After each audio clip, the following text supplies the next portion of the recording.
Hello, and welcome to this short video describing how you can create a collaborative school culture using a tool called Mind the Gap. This session was part of the TLF Summit in October and could be available and come to your school if this is something you would like to see. My name is Amy Chase, and my contact information can be found at the end of this presentation and at the end of the slide deck. The slides will be posted in the description below, as well as a note taker that you may find useful while you're watching this video or after you have had it to practice using it. So the tool that we're going to use today is called Mind the Gap. We're going to be using this tool because school culture is a big idea that sometimes can be difficult to address and find places to start in which to create a more collaborative school culture. Mind the Gap is a way that we can take a big idea like school culture, break it down into some possible areas of focus, and then we know where to begin. Mind the Gap is a tool that comes from author and coach Elena Aguilar. She's the author of several books, including Coaching for Equity and The Art of Coaching. And that's where this has come from. And you'll find in the note taker a link to her website, which has access to this document and others regarding Mind the Gap. Mind the Gap is a tool that's broken into 6 components, which you can see here. Elena encourages us to think about gaps as something that we all have. There is no way we can all know everything. So gaps are not necessarily deficits. They're just places for growth. And they could be in one of these 6 skill areas. So we're going to dig into one at a time and then look at how those are applied to school culture. And we're going to start with knowledge. And just as it says here, knowledge is just the practical understanding of a subject, and it can also just be information. And when we see this image, it's the idea of like sort of taking something from your brain and getting it transferred to someone else's brain, if you will. And for one thing we might think about with school culture is we know that when we have a healthy school culture, it means we have trust across stakeholders. We may know that, but we may not know how to implement it. And that's where the next gap comes in, and this is skill. So skill is actually the ability to execute something. So I may know that trust is an important part of building a collaborative school culture, but I may not have had a lot of practice in using strategies to build trust in schools. There are some bullets listed here, which are some ideas about how you might do that.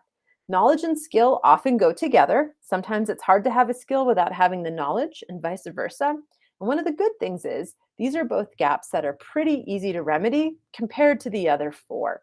So sometimes starting with knowledge or skill is a great place to go because you can address those relatively easily. When we're looking at something like cultural competence, however, that's a little harder to address. Cultural competence is really thinking about how do I engage with people who are different from my own background, from my own identity markers. So as a white cisgender woman, I may struggle with working with perhaps men of color. So this is something where I'm doing a lot of self-reflection and thinking about, do I have the knowledge? And then do I have the skill to advance my own cultural competence? So this can come about as we're working with staff members who come from a lot of different identities.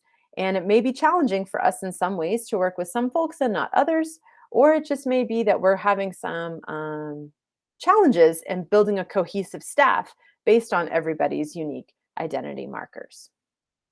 Capacity. This is a gap that I know we're all feeling right now. We're feeling like maybe we're not on full, but we're approaching empty.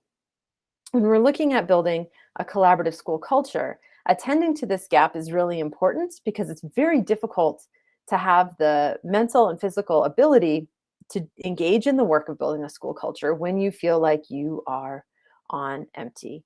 So if you're having to do a PD at the end of a day, maybe it's on a Friday afternoon or a Wednesday afternoon, and you've been teaching all day and you've been working with your students. Now you've got to go do this PD. It can be really challenging to find those reserves to do that. So when we look at how do you maybe remedy this gap, we're looking at some resiliency building strategies. We're working with our administrators to figure out what could we take off our plate, Or what could we combine in terms of some of our initiatives so that it doesn't feel like we're doing a lot of extra? Emotional intelligence. Now, this is one where often as educators, we're taught that we need to leave our emotions at the door, that we're not able to bring our full selves. We find, though, that in trying to build a collaborative school culture, that can be very difficult to do when we're not aware of our own emotions and able to manage them, as well as being aware of the emotions of others and how to support them in managing their emotions. So, this is a place, especially now when our capacity is diminished, sometimes we're not so sure why we're so grouchy with other folks. Maybe it's because we have a capacity gap, or maybe it's because, we're in the middle of a pandemic and things are just very hard right now. So, attending to the emotional intelligence component can be as easy as making time at the start of every staff meeting for just 5 minutes to connect with each other, or starting out your grade level or department meeting with a quick whip around check in. What's one word that would describe how you're feeling coming into this meeting today? Just giving some attention to our emotions can go a long way to building a collaborative school culture. And our second to last, oh, nope, our last gap here is will. Now, I've left will for last because will is tricky. Sometimes when we see a teacher come in to a meeting, arms crossed across their chest, maybe dropping their books down on the table, we interpret that as, ooh, they just really don't want to do the thing that we're about to do.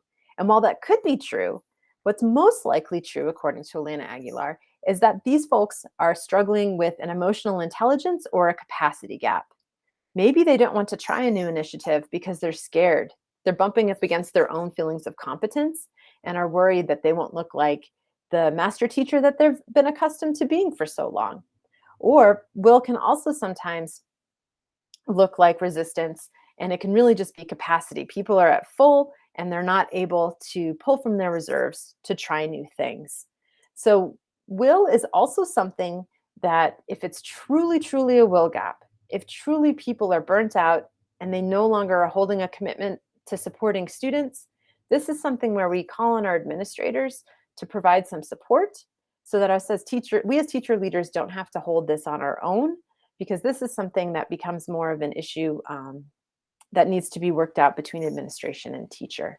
But it is great to think about will as maybe manifesting in other ways, such as emotional intelligence or capacity, because we can deal with those and we can help our colleagues work through those pieces. So, those are the 6 components of the Mind the Gap framework. And when we use this framework, it's really nice to start by thinking about strengths. Which gaps are partially closed or all the way closed? For example, did your staff already get the training on using best practices in group discussions? Okay, there's the knowledge piece. Great. We've already started working on that. How many of your teachers, however, have started using some of the strategies that came about during that training? If they haven't, that might be more of a skill gap. They maybe haven't had a chance to try them yet. Or it could be an emotional intelligence gap. They're scared. They're not quite sure where to begin. So when we think about the gaps, we look at what's already working, sort of that appreciative inquiry, and then we are able to shift into, okay, so which gaps could use our attention? Now, having heard all of these, you may be thinking, oh, what are some ways that I could try this out? Well, included in your note taker, which is linked in the description below, you could take a look at some scenarios that we've provided for you and think about, okay, if I was at this school, where would I start? That's part one of something you could try. If you're working with some colleagues, you could then discuss together and problem solve some of these together. If you're doing it on your own, hey, that's okay too. Give it a go. See how that feels. And then lastly, thinking about your own school and what that looks like in your school setting. So, what's happening at my school? What's going well? What gaps seem to be filled when I'm thinking about trying to create a collaborative school culture? Then thinking, oh, well, which gaps could maybe use a little bit of attention? Also thinking about, wow, I used to think at my school site that folks were just really resistant to trying new things, that it seemed like a will gap. But now I realize it's just a capacity gap. We're all full right now, and I'm going to work with my administrator to see what I can do to release that pressure valve a little bit for folks so they can fill up their cups a little bit more. So, this is how you can use the Mind the Gap tool. It's a great resource, not just for building school culture, but but it's also great when you're thinking about challenges you're having with your students, with other colleagues, or even in your personal relationships. So this is a very brief and quick look at the Mind the Gap tool. If you have any questions, we at the TLN are here for you. Here are here's our contact information if you'd like to reach out. And we appreciate you spending a little time to learn about this tool in the spirit of supporting a more collaborative school culture at your school site.